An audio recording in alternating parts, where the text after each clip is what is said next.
Olá! Uma doença que se manifesta pelo aumento do número de glóbulos brancos no sangue. Nós estamos falando da leucemia, que atinge mais de 8 mil brasileiros por ano, segundo estimativas do Instituto Nacional de Câncer. No Conexão Saúde de hoje, você vai entender as causas da doença, as formas de tratamento e a importância de voluntários cadastrados no registro dos doadores de medula. A doutora Lúcia Sila, que é hematologista e presidente da Sociedade Brasileira de Transplante de Medula Óssea, estará conosco no estúdio para nos trazer mais informações. E você, quer saber mais sobre esse assunto? Esse é o Conexão Saúde de hoje.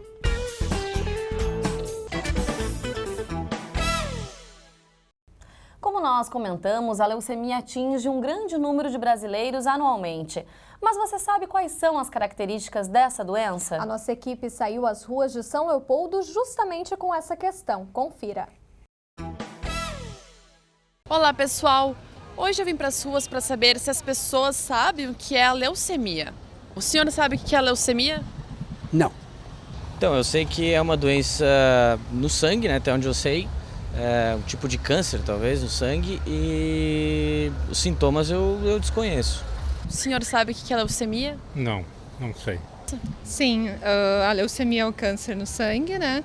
Os sintomas são feridas pelo corpo, cansaço excessivo e também a anemia profunda, né? Eu sei que é um tipo de câncer que dá na medula, né? Bom, nós vimos que algumas pessoas não sabem exatamente o que é a leucemia e elas não estão sozinhas, né, Joyce? É verdade. De acordo com uma pesquisa realizada em março deste ano pelo IBOP, cerca de metade dos brasileiros não sabe que tipo de doença é a leucemia. E mais 20% da população sequer sabe que a leucemia é uma doença. É por isso que é importante esclarecer e a gente começa, então, doutora, justamente querendo saber o que é a leucemia, o que causa o seu aparecimento. Bom, a leucemia é uma neoplasia, quer dizer, é um câncer de medula óssea. Ela emerge, ela aparece na medula do osso. E aqui, de novo, apenas, não é a medula espinhal, é a medula do osso, é o tutano. Então, é uma doença que emerge ali. Enfim, são vários os tipos, porque as nossas células sanguíneas, a medula do osso é onde é produzido o sangue. E existe uma variedade enorme de glóbulos brancos, tem os glóbulos vermelhos, tem as plaquetas. Então, há uma variedade também muito grande de tipos de leucemia, cada uma com a sua curso, cada uma com a sua curabilidade ou não. E se nós fôssemos destacar aqui, então, o tipo de leucemia aguda e a crônica, né? Qual seria a diferença, então, entre elas? A diferença é, em primeiro lugar, a rapidez com que ela se instala. Então, uma leucemia aguda, o paciente pode estar, há 5 semanas, estava jogando numa Olimpíada e daqui a pouco começou a se sentir fraco e vai ao médico e está com leucemia. Então, ela se instala de uma maneira geral muito rapidamente. A leucemia crônica, não. A leucemia crônica, embora exista 2 tipos principais, ela é geralmente encontrada num exame de rotina. O paciente não tem nenhum sintoma, na maioria das vezes, e vai fazer um hemograma e se depara com uma leucemia crônica. Na aguda a gente tem alguns sintomas, né? Aquelas manchas que vão aparecendo no corpo. Exatamente. Manchas, que a gente chama de equimoses, ou então pequenas manchinhas vermelhas, geralmente nas pernas, porque a pessoa fica em pé, então que é sinal de diminuição de plaquetas. Tem sangramentos, tem febre, né? Mas o sintoma mais importante é a anemia. E muitas vezes a população confunde que a anemia, quando não tratada, vira leucemia. Isso não é verdade, absolutamente. Tá? A anemia existe, é muito comum e a maioria das vezes é uma anemia por deficiência nutricional. Mas como, digamos assim, existe muita anemia, a gente perde este dado inicial. Entende? O paciente ficar anêmico é o comecinho, pode ser ali. Eu não sei se eu fui clara. Foi sim, doutora, em relação ao tipo crônico, né? Então, que não tem esses sintomas, esses sinais. Se a pessoa não fizer esse exame, ela não vai descobrir? Ela vai demorar a descobrir, porque também, caracteristicamente, a leucemia crônica, ela é muito arrastada. Ela é uma doença que tem até alguns tipos, da mais comum de todas, porque a leucemia mais comum que existe é a leucemia linfóide crônica, que afeta os indivíduos na terceira idade. Esta, algumas vezes e frequentemente, o paciente vem a falecer de outra coisa e não dela. Eu até costumo dizer aos pacientes que esse nome deveria ser mudado, porque a pessoa tem uma noção, as pessoas que sabem o que é leucemia ficam assustados com o diagnóstico. Mas a leucemia crônica, ela demora muito para dar sintomas. E doutora, de uma maneira geral, existe uma incidência maior da leucemia em determinada faixa etária ou não? Exatamente. Por exemplo, na infância, a leucemia mais comum, que é o câncer mais comum na infância, é a leucemia linfóide aguda, que é curável mais de 80% das vezes. Tá? No adulto, também existe leucemia linfóide aguda, só que ela é diferente. Ela tem um comportamento um pouquinho diferente. Mas a leucemia mais comum do adulto é a leucemia mieloide aguda.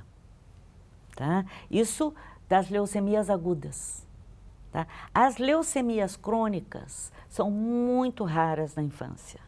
Elas geralmente afetam os adultos, principalmente terceira idade. Ok, doutora, é sempre bom a gente saber essas informações, não é mesmo, Joyce? Exato. O Conexão Saúde faz agora um rápido intervalo e na volta tem mais entrevista aqui no estúdio. E você vai conhecer a história de superação da Marina. É logo mais, a gente já volta. Estamos de volta com o Conexão Saúde, que hoje se dedica a falar sobre leucemia. Você vai conhecer agora a história da Marina, filha da Luísa, que foi diagnosticada com a doença quando ela tinha apenas 2 anos e 5 meses de idade. Acompanhe.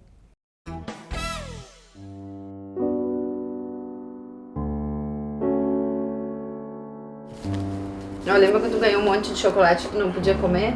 A minha filha Marina foi diagnosticada com leucemia LLA aos 2 anos e 5 meses de idade. O diagnóstico ele foi demorado porque os sintomas foram muito sutis, né? Não eram muito específicos.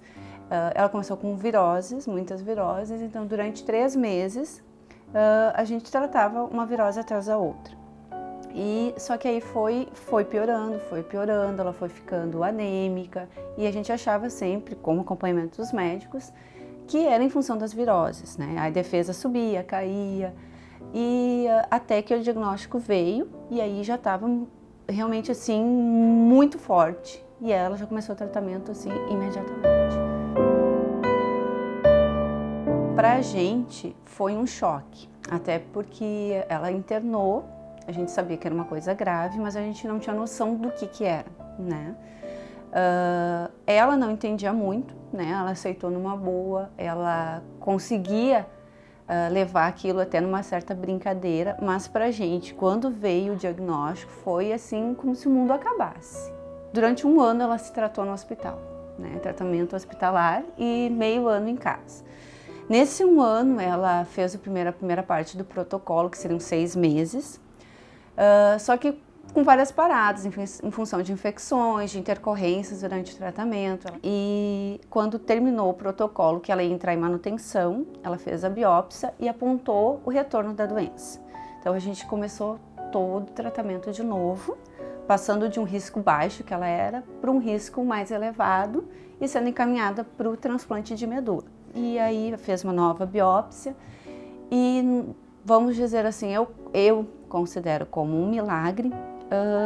Foi feita uma avaliação dos exames anteriores, de lâminas, de material que tinha, e chegaram à conclusão que, quando ela terminou a primeira etapa, na verdade a doença nunca tinha voltado. Que na verdade aquelas células que foram consideradas células doentes eram na verdade células em recuperação, só que células muito diferentes, porque eram de uma criança muito pequena, que foi sobrecarregada com um tratamento muito forte. após 5 anos sem o retorno da doença, ela foi considerada curada. Então, hoje, a chance dela desenvolver essa doença é a mesma de qualquer pessoa. Não tem um motivo maior para ela desenvolver. E ela leva uma vida completamente normal.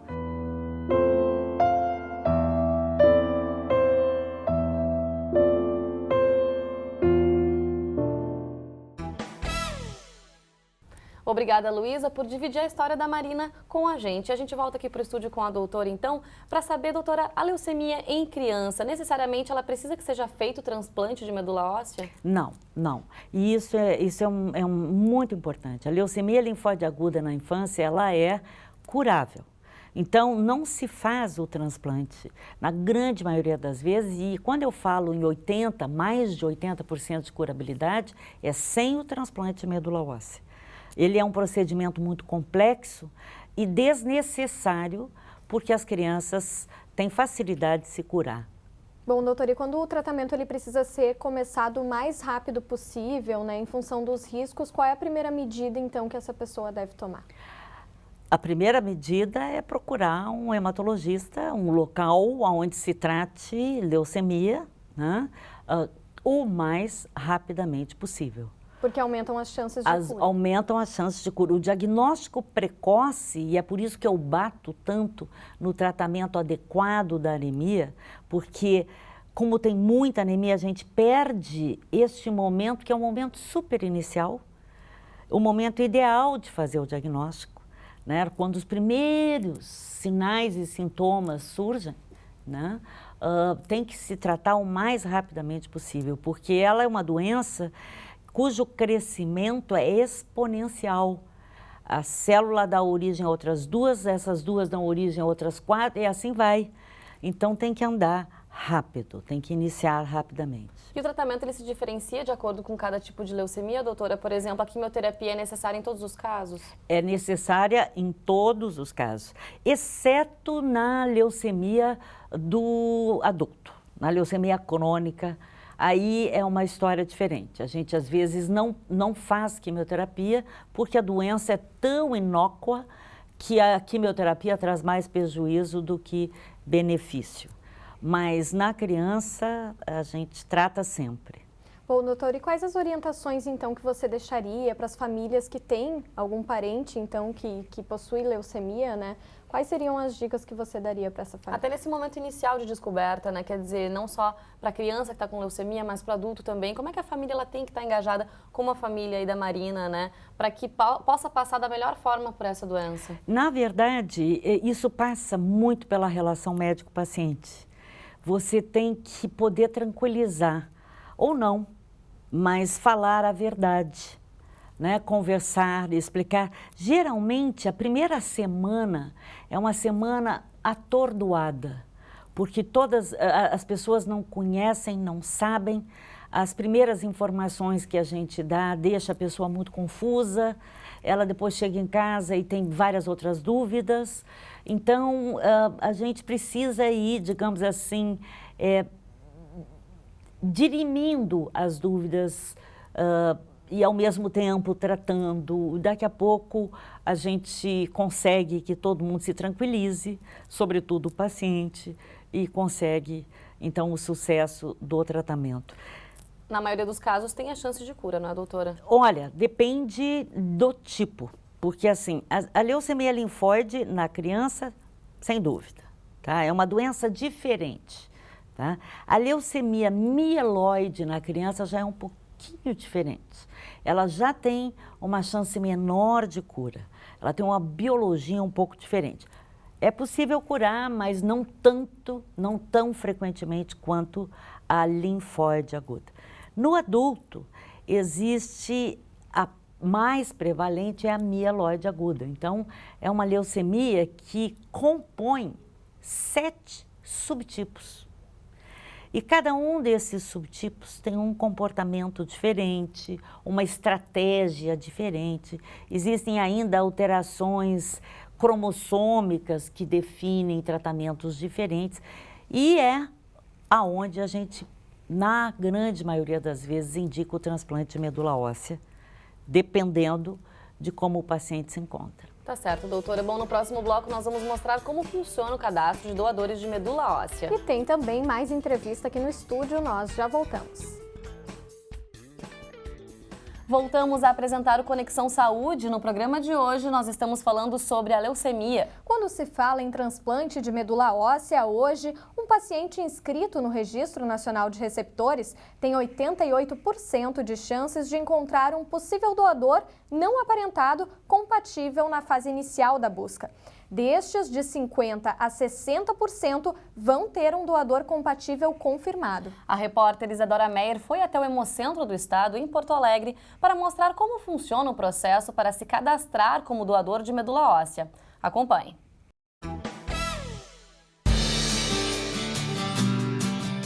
Olá pessoal, eu tô aqui no Hemocentro do Rio Grande do Sul, em Porto Alegre, e hoje a gente vai ver como é que funciona para se cadastrar para ser um doador de medula óssea. O primeiro passo então é fazer o cadastro aqui com a Sinara, que vai ajudar a gente com os dados.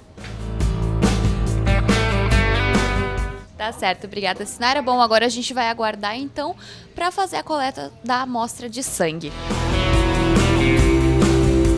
Bom, enquanto eu aguardo aqui então para fazer a coleta do sangue, eu tô com a Sandra e a gente vai conversar um pouquinho sobre a importância de fazer esse cadastro. Sandra, por que é tão importante que as pessoas se cadastrem no banco de medula óssea? Porque quanto mais amostras nós tivermos, o Brasil é um país que tem diferenças, né, raciais, mais chances de se encontrar alguém compatível. Porque entre não aparentados nós temos a chance de 1 em 100 mil apenas de encontrar uma pessoa compatível. Então, quanto mais amostras tivermos, mais fácil, digamos, né, se tornaria de achar alguém compatível com um paciente que está aguardando o transplante. E quais são os pré-requisitos, então, para poder se cadastrar para o pessoal que quer se cadastrar como doador? A pessoa tem que ter entre 18 e 55 anos. Ela vem ao Hemocentro, faz um cadastro online com seu documento de identidade e ela doa 5 ml de amostra de sangue. É importante que se ressalte que neste primeiro momento é apenas o cadastro, com essa doação de uma amostrinha. O cadastro, como é online, ele já fica direto no REDOME, que é o Cadastro Nacional dos Doadores de Medula. E a amostra de sangue nós encaminhamos para um exame de HLA, ou seja, o código de barras da pessoa. Isso também é inserido no REDOME. Então, vai ficar sendo cruzado o REDOME com o REREME, que é o cadastro dos pacientes, para ver se acha alguém compatível. Se encontrar alguém compatível, nós temos que chamar esse doador para confirmar essa compatibilidade. Só depois disso é que ela irá fazer a doação propriamente dita. Obviamente, ela vai ver se está bem de saúde, vai fazer outros exames e vai fazer a doação propriamente dita. Tá certo, então, Sandra, muito obrigada. E a gente segue aguardando, então, até a sua chamada para poder tirar a amostra de sangue. Isadora Cruz Meia. Vamos lá, então. Olá, tudo bem?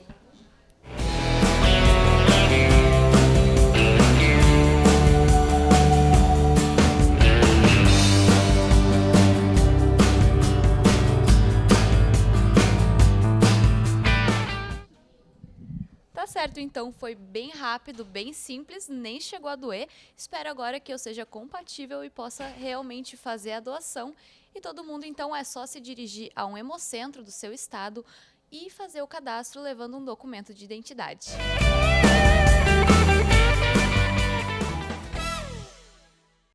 Obrigada, Isadora. E a gente pôde ver que o procedimento do cadastro é bem simples, não é, Joyce? Uma vez que a retirada da medula só ocorre quando há compatibilidade entre doador e receptor. E a gente volta aqui no estúdio para falar mais com a doutora Lúcia Sila, que é hematologista e presidente da Sociedade Brasileira de Transplante de Medula Óssea. Bom, doutora, então a gente precisa também comentar a importância das pessoas se conscientizarem em relação a esse cadastro, a fazer esse cadastro, a serem voluntárias nisso também, por favor. Bom, a primeira esclarecimento que precisa haver é que o transplante de medula óssea não é uma cirurgia. O transplante de medula óssea é, na verdade, uma transfusão endovenosa de células tronco do sangue. E que não prejudica a saúde daquele doador também. Não, porque é mais ou menos como doar sangue.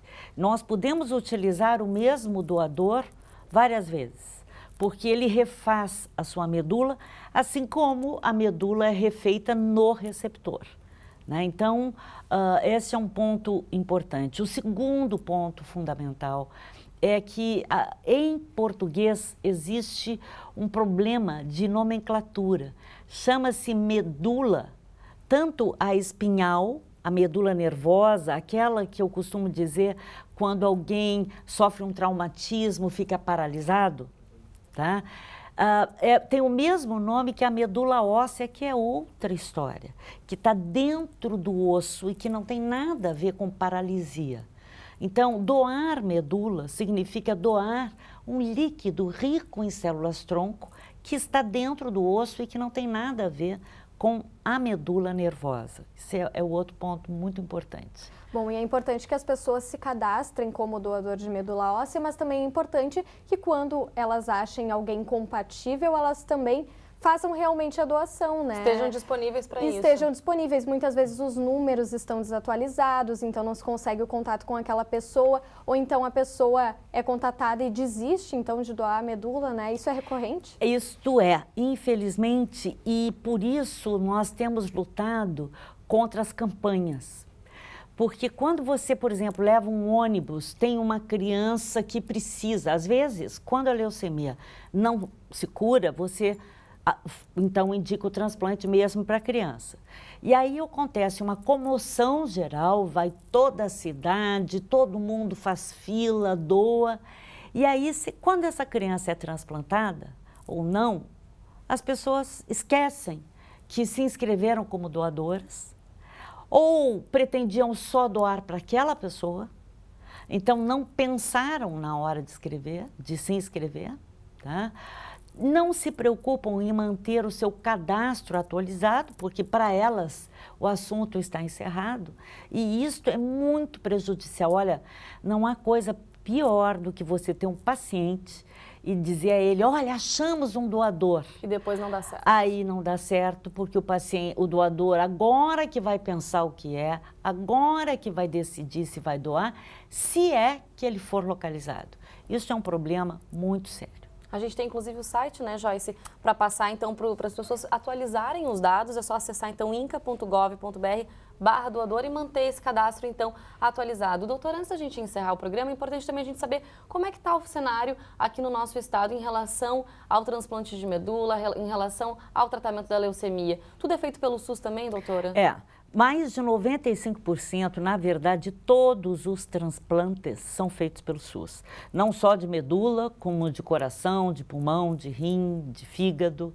É o SUS que tem, na verdade, o maior programa de transplante do mundo. É impressionante, porque é o melhor. A maioria dos transplantes são pagos pelo sistema público, que não acontece em nenhum outro lugar. Então, porque é um tipo de transplante caro também de ser feito. Muito caro. Todos os transplantes são caros, mas o transplante de medula óssea é muito caro. Não pela infusão, são as complicações que o paciente faz, porque para ele receber uma medula nova, nós temos que destruir a antiga. E até que a medula nova comece a funcionar, a coisa demora muito.